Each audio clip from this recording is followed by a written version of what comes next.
Hello there and welcome back.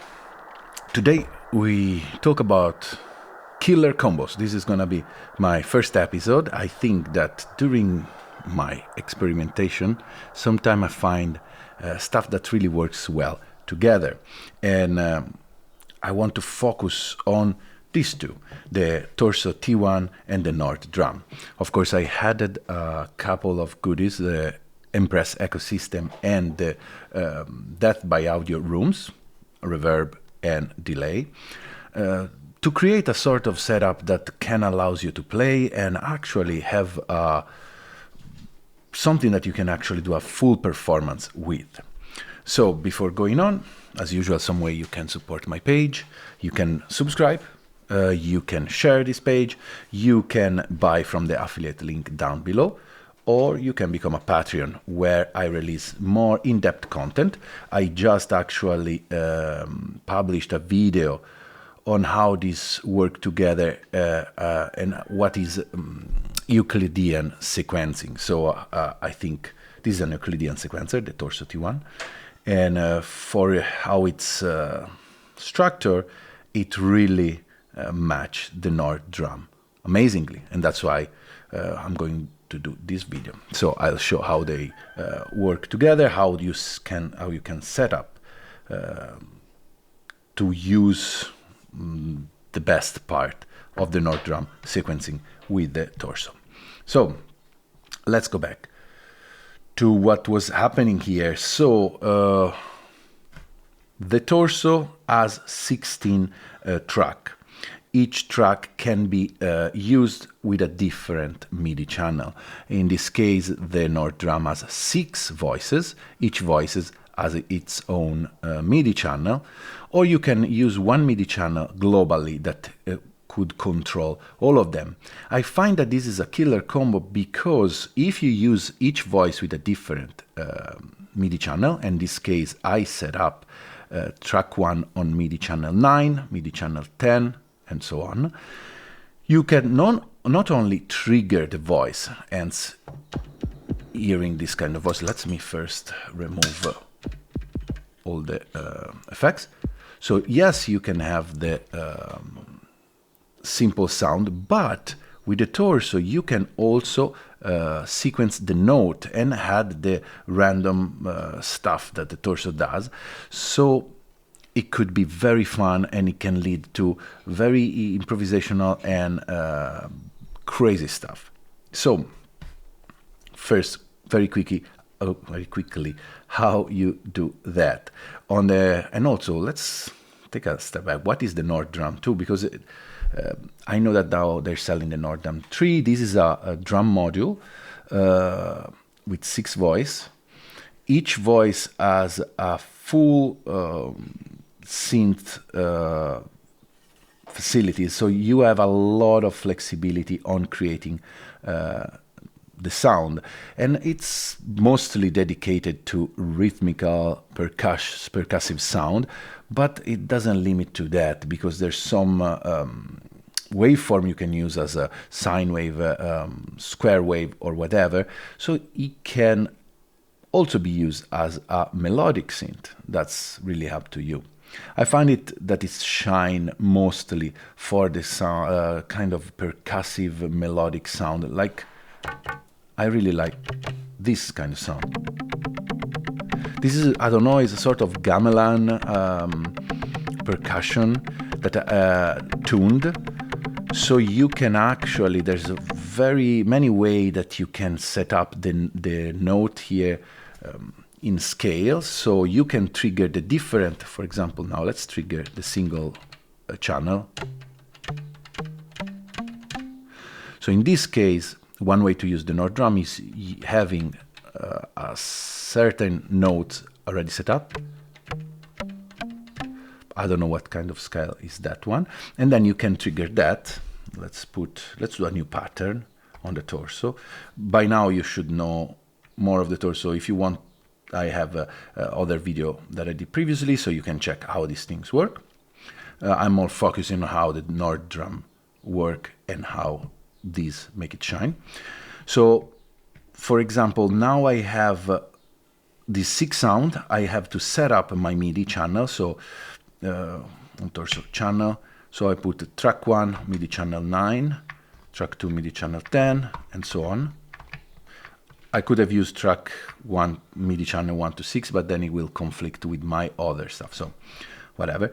And then I'll add pulses. So let me add some pulses and hear what's happening. So right now, let me actually pump some volume. Now the track 1 will control the first voice. Let's add on track 2.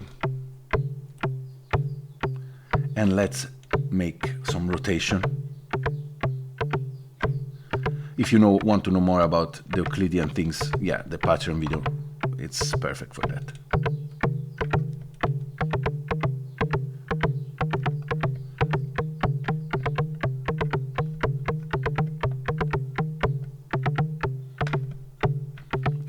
And then you can keep adding. So as you can hear,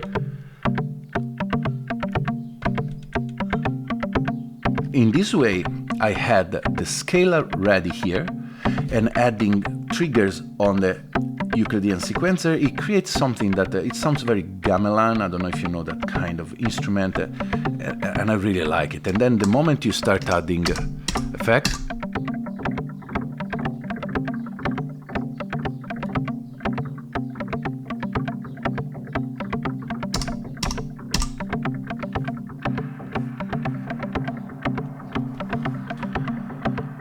things got very interesting.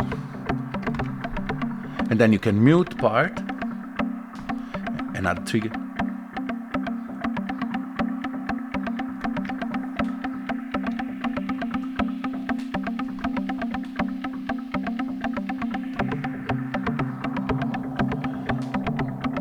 So this is a way that you can perform.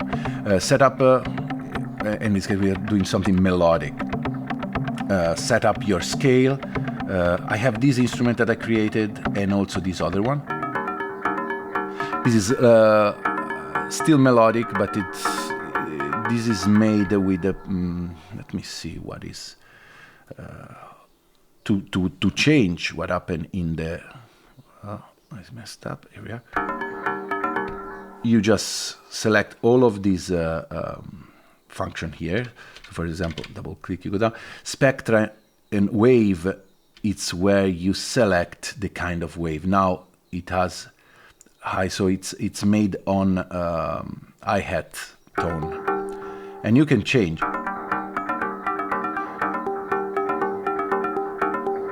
Now I am working on voice 6. So if I mute everything else, I'll let you hear the different sound.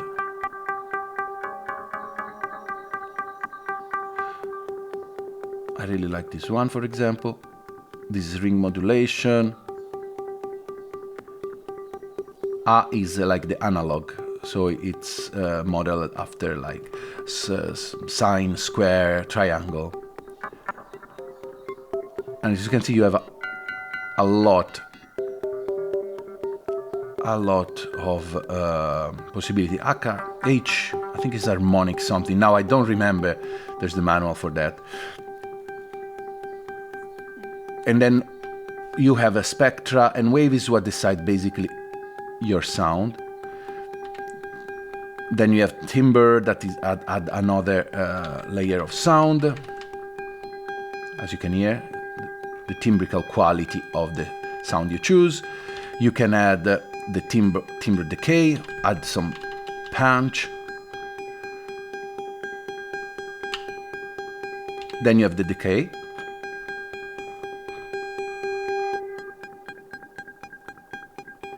And as you can hear, of course, if it's long, it starts entering the melodic part. But if you make it very, very short, let me cut. It will become more of a percussive sound. Then you can decide the pitch. Sadly, the pitch is made on number, so you don't really know. I think 32 is a C. So there's in the manual, there's all of this kind of stuff. You have the bend, very useful when you start doing the kick, for example. And then you can add click.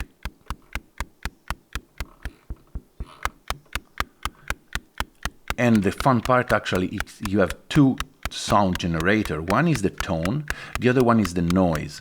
So right now we have a mix between the 2020, I mean, I don't know why they choose 2020 instead of 50-50, but whatever. It's like now we are listening to just the tone. For example, now we are in the kick kind of zone. But you can also add the noise. And here now you're using the listening noise. This is the part that decides the noise. So to go up and down, you double click. And here we are. Now here you have all the noise thing. And you have different noise. Filter type. Actually, noise is just one, but you have different filter to shape the noise. And then you have a channel part that set the distortion and the EQ. Let's get back.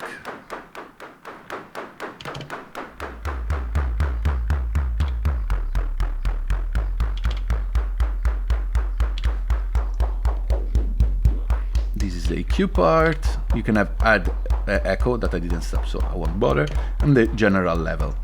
So it's very complex in a way because you only have this small thing and a lot of possibility. Once you get the hold of it though, it's very powerful in a very small thing, and you can create kits. So let's go back to some kit that I create to let you listen.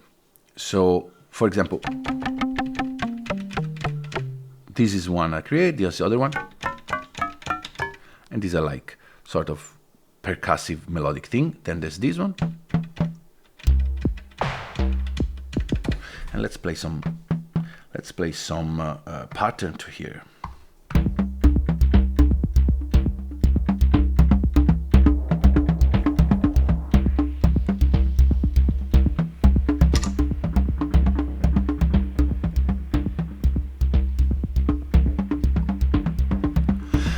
As you can hear, it's very easy with adding just a room, or a reverb and a delay to add some layer under the sound, because this is definitely a digital drum but has a very particular tone that I didn't find.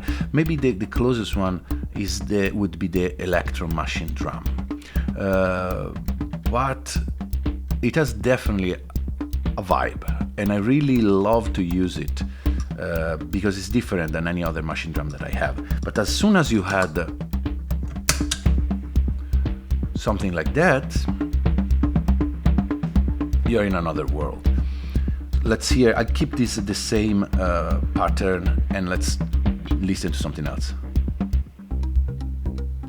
This is another idea, and I will explain why.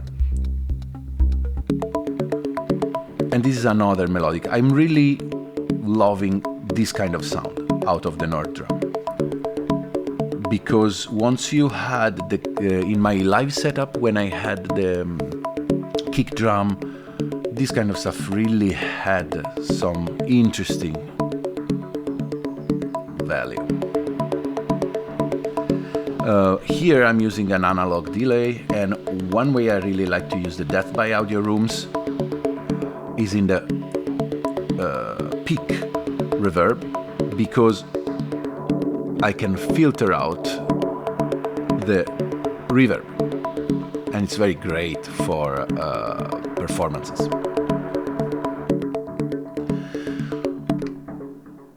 So let me show you.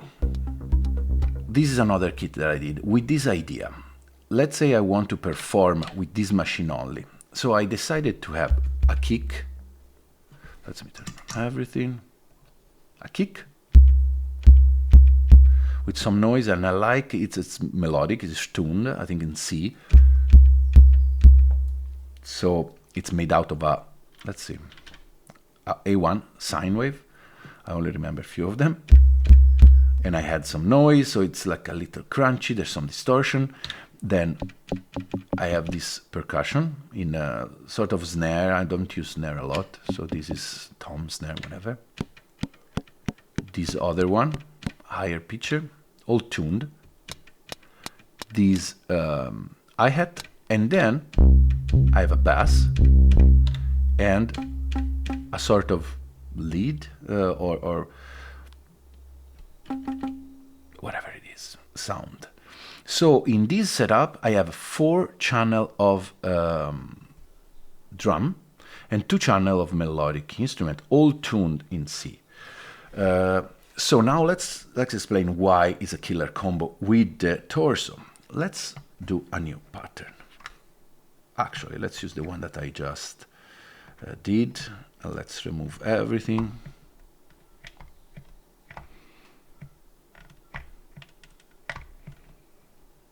All right, so we know what we have 16.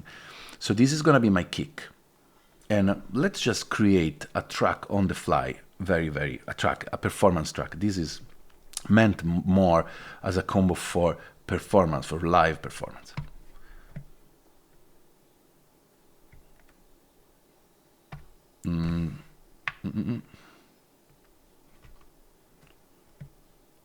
Because it's muted, that's why. Here we are. So the idea here is like having your first 4 track controlling the drum part. But then you have also a bass. So let's start adding a bass. And then you have a lead instrument.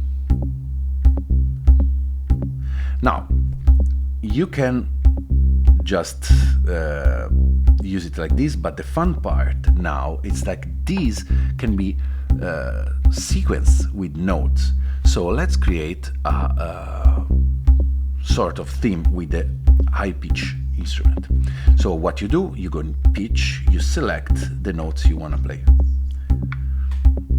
And you have to decide the style, and you use an area. This is how the chord will progress. If you use the style, it's this second voice. If you press this and control, you can decide it. The first row, it's chords. The second row, it's single notes. So each one has a different way on how it progresses. So let's add some more pitch.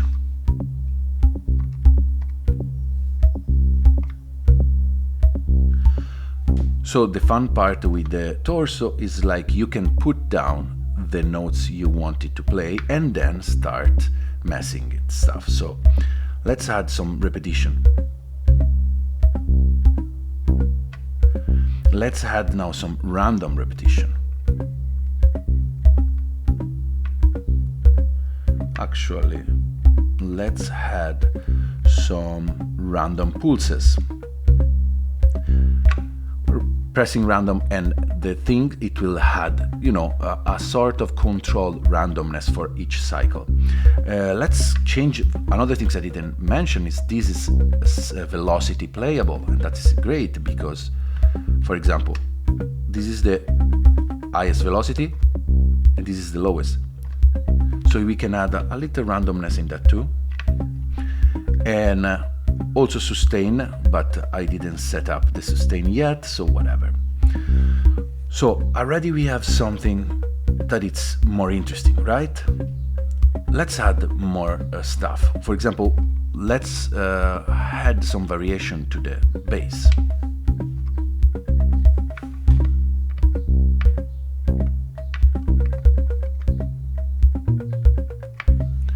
Now the bass alternate into that. Let's add the repeats, randomness. Here it is.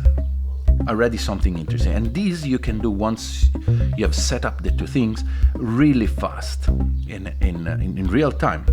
So now you can add, let's add the hi-hat. And let's do it with a different step count, 15. Let's add some random repeat. Fun things, you can pitch this one too. So for example, now sounds like this. Let's add the style too. As you can hear, now this is changing pitch too. Let's set variation on pulse, and here velocity is nice.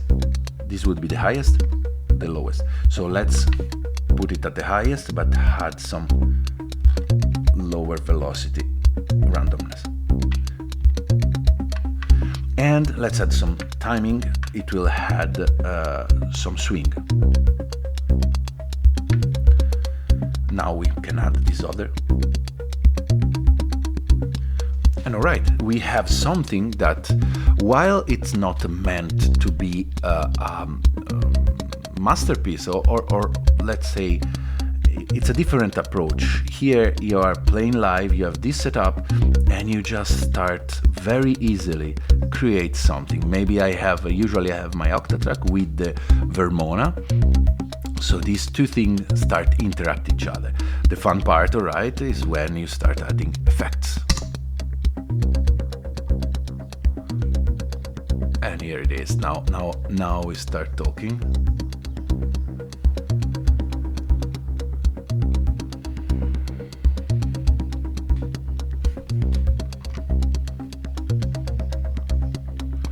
Let's add more velocity to the kick, and then let's bring it back. One thing you can add that I should have, but it's hooked on my other setup, is the auto bomb, because you can take in everything, compress, add some grittiness, and then some filtering if you want. But already this sounds great to me, and it's something playable. It can be the start of something. Besides, you have the out for this machine. I don't think this is trig inputs. Oh, no, you have just a stereo out. For a moment, I don't know why, I thought it has out for each track. You can play with the pad that I have, but I never used. So this combo is great because you can set up stuff, you can play, and with this little thing you can create tracks. And then if you want, you can hear how this same patch would sound with the other things that I have here. I always like to hear that.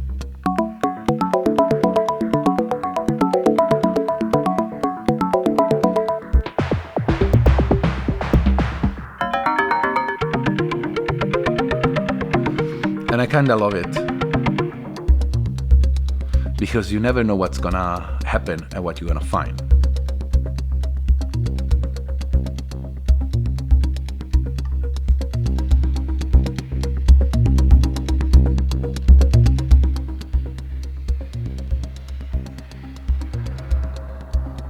And you can, have fun in creating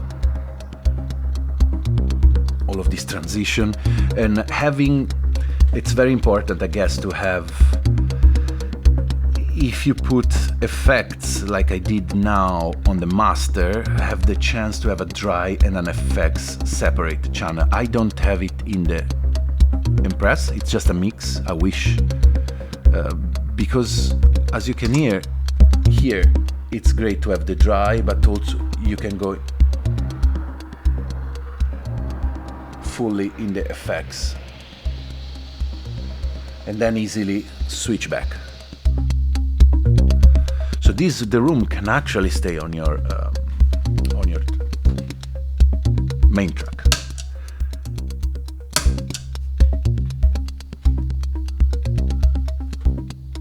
Okay, so that's it. Let's see if I have other interesting patch.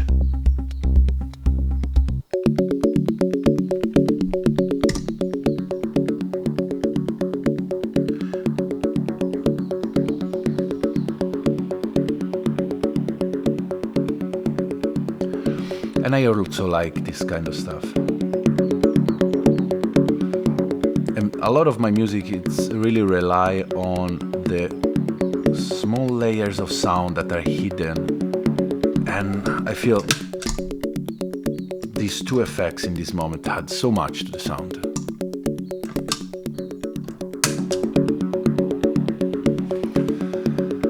Then a setup like this would allow you to record only a stereo track. So as usual, this is your decision. It's how much flexibility do you want to have during the mixing phase. I'm more of a performative person, so I like to sacrifice the flexibility later, but have fun during the recording. So all of these things that I put together, it's a way for me to have to enjoy, to really play, and not spend a lot of time later on in, do the all the mixing part is fun. I like it, but it's not really my thing. And of course, sometimes I wish I was that kind of guy that do everything perfect and everything sounds amazing and crisp and clear, but we cannot have everything.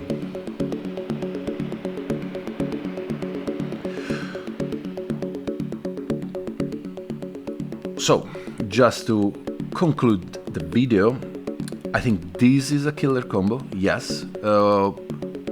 Doesn't have to be, of course, these two to have this kind of fun. I feel that this works really well because to me is an approach that is very freeing and liberating from constriction. You just build patches and stuff extremely fast. Only having 6 voices to deal with is not a problem for me. Actually, is more inspiring because it's just limiting and forcing you to invent something interesting. If you have the chance to buy a Nord drum, I think the Nord drum, this is the 2, is one of the most sought after. I bought it for a good price back in the day. Now it goes a lot higher. I think the Nord drum 3 is probably the same. I don't know, I never tried it. There's a lot of interesting sound, like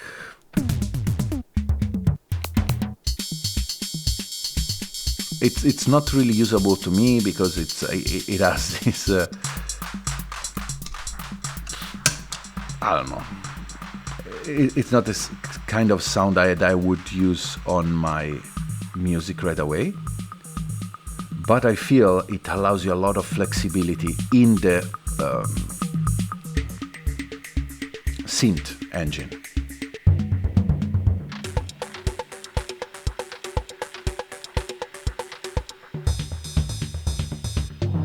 Why wouldn't be my first choice for your only one drum machine? Because I would be happier with just an 808. This had all of those tones that I won't ever get from my 808, and hence had a lot of variety. And the more you use it, the more you understand the flow of sound, the easier it is. The torso, talk about that a lot, many times. It's a brilliant piece of engineering. It's simple. It doesn't allow you to have too much flexibility in the note progression or whatever. But once you understand it, it's incredible what it can do in a very, very, very fast time. And that's it.